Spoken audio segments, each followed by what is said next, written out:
All right, let's look at the homework 1.5, problem number 3. All right, so let's find the inverse function for this function g of x, which is x squared minus 16x. All right, so let's do that.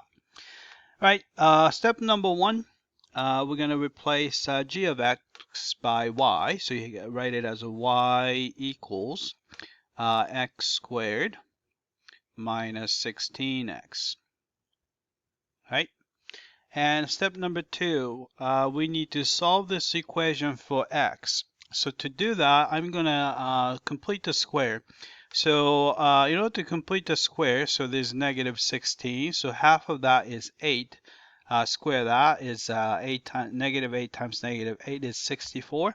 So I'm going to add 64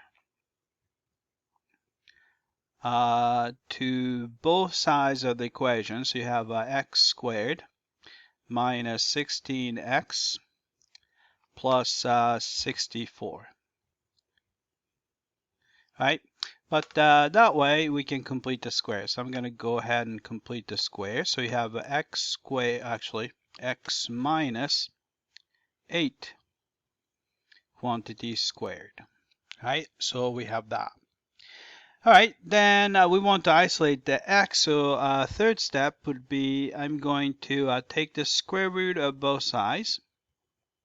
All right, so you have a square root of y plus 64 is equal to x minus 8, right?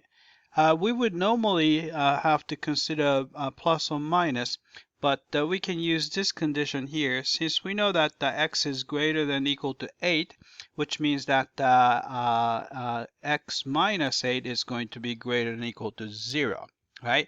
So we know that the positive one is the one we should keep.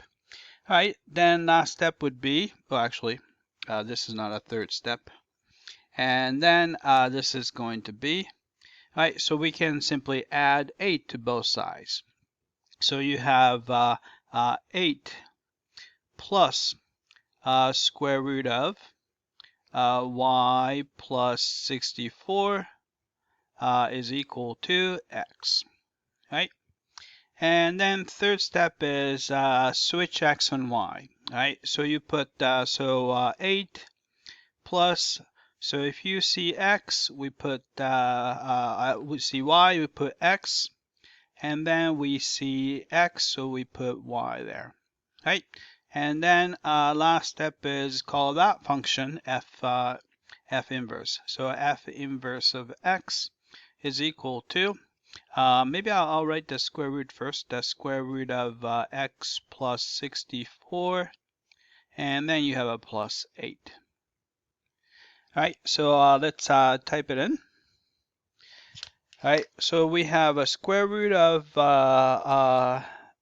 8. Let's see, what was it? The x plus 64, and then plus 8. Let's check that's what we have. Square root of 64 plus 8. All right, so let's check the answer. All right, I came back and looks like we got this one correctly. All right, that's it. I hope that this was clear.